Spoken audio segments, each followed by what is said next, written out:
To trigger some command after some time, you can use timer start. This does not block the current thread, so you can move around the cursor while the timer is running, different from the sleep command. Duration is the time in milliseconds to trigger the function. Second argument is the function to call when the time is up.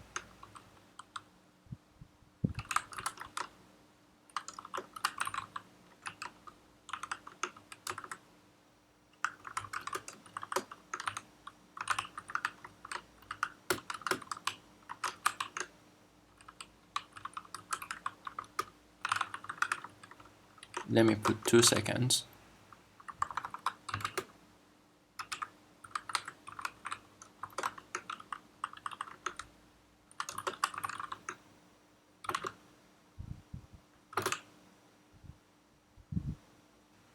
You can see the time is up after 2 seconds.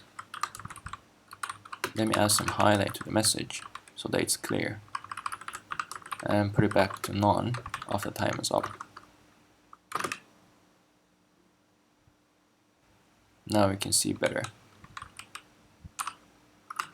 One practical use of this is to apply a highlight and turn it off after the timer.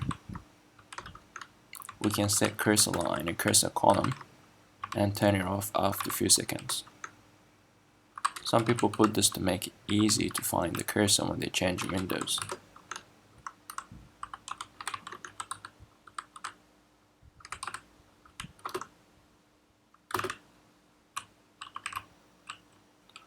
And that was too fast, so let's make it 5.